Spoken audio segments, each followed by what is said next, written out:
नमस्कार, आप देख रहे हैं 9 भारत समाचार। नमस्कार, आप देख रहे हैं नवभारत समाचार। मैं हूं नेहा राठी। आइए देखते हैं आज की बड़ी खबर। चुनाव से पहले कांग्रेस पार्टी के कार्यकर्ताओं से किए गए वादे पूरे किए जाने चाहिए, ऐसा कार्यकर्ताओं के संगम के अध्यक्ष मरुपल्ला रवि ने कहा। वरंगल किले में आयोजित तेलंगाना स्थापना दिवस समारोह में विरोध प्रदर्शन करते हुए तेलंगाना कार्यकर्ता संघ के नेता कार्यकर्ता वरंगल शहीद स्तूप से रैली के रूप में स्थापना दिवस समारोह में पहुंचे। कांग्रेस सरकार से कार्यकर्ताओं से किए गए वादे पूरे करने की मांग को लेकर विरोध प्रदर्शन कर रहे कार्यकर्ताओं को पुलिस ने रोक दिया। मंत्री के सामने विरोध प्रदर्शन कर रहे कार्यकर्ताओं ने यह बात कही। इस मौके पर मरुपल्ला रवि ने कहा कि कांग्रेस पार्टी ने सत्ता में आने के 3 साल बाद भी उनसे जो वादे किए थे उन्हें पूरा नहीं किया है और उन्हें मांग की है कि उन्होंने तुरंत लागू किया जाए।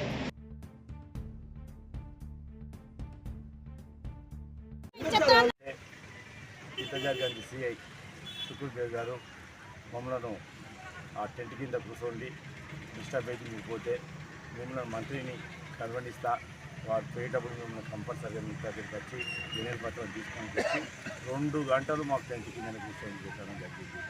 ఎప్పుడు మంత్రి వస్తారో అని మేము ఎదురు చూసుకుంటా కనీసం నీళ్లు కాకుండా మేము బయటకు వెళ్ళలేక అక్కడనే పడిగాపులు కాసుకుంటూ ఉంటే మంత్రి గారు కుష్మాల నుండి బయటకు వెళ్ళిపోవడం జరిగింది.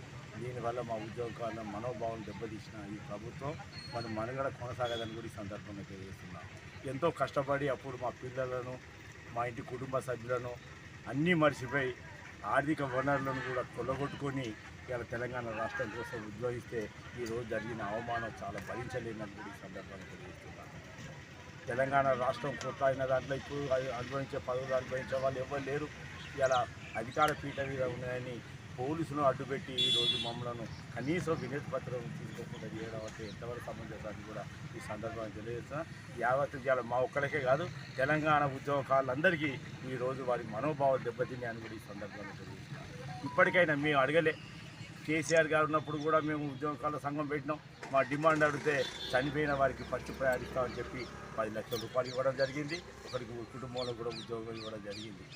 మిగతా ఉద్యోగకాలకు కూడా వాళ్ళ భవిష్యత్తు కూడా ఆలోచించిన తరుణంలో కళ్ళబొల్లి మాటలు చెప్పి లేనిపోని వాగ్దానాలు గుమ్మరించి అధికారంలోకి రావడం జరిగింది.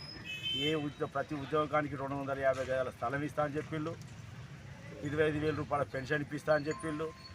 ఏ ఒక్కడు కూడా ప్రజాపాలనలో కూడా 16 నెలలకే దరఖాస్తులు ఉంటే ఏ ఒక్క దరఖాస్తు కూడా పరిశీలించలేదు.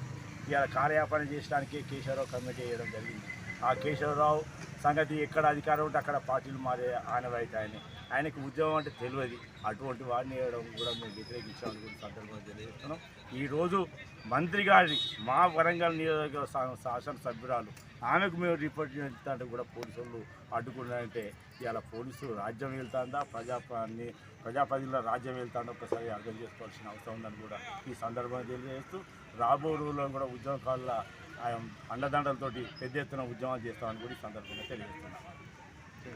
సాధించినటువంటి తెలంగాణ అనేక మంది ఆత్మబలిదానాలు ఆత్మత్యాగాలు చేసి మానసికంగా శారీరకంగా ఆర్థికంగా అన్నీ కోల్పోయి తెలంగాణ రాష్ట్రాన్ని సాధించుకుంటే మొన్న కల్లికొల్లి మాటలు చెప్పి 6 గ్యారెంటీలు 420 హామీలు ఇచ్చి దాంట్లో భాగంగా ఉద్యమకారులను ఆదుకుంటాం, ఉద్యమకారులకు న్యాయం చేస్తాం, ఉద్యమకారులకు 250 గజాల స్థలం ఇస్తాం, అదే రకంగా జీవన గుర్తిస్తాం నెలకు అని వాగ్దానం పలికి గద్దెనెక్కినటువంటి కాంగ్రెస్ ప్రభుత్వానికి మరి 2.5 ఏళ్ళు మేము వేచి చూడడం జరిగింది.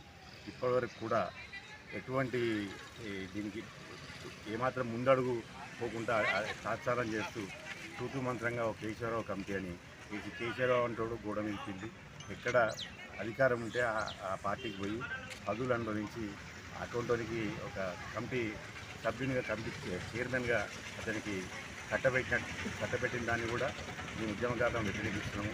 నిజమైన నికార్సైన ఉద్యమకారులను గుర్తించి వాళ్ళకి తప్పనిసరి న్యాయం చేయాలని చెప్పని ఈ అవతరణ దినోత్సవం సందర్భంగా మేము వినతి పత్రం ఇవ్వడానికి ఇక్కడికి వస్తే వాళ్ళు పోలీసుల దౌర్జన్యంతో కనీసం మంత్రిని కూడా కలవనీయకుండా మమ్మల్ని నెట్టివేసి చాలా మానసికంగా మమ్మల్ని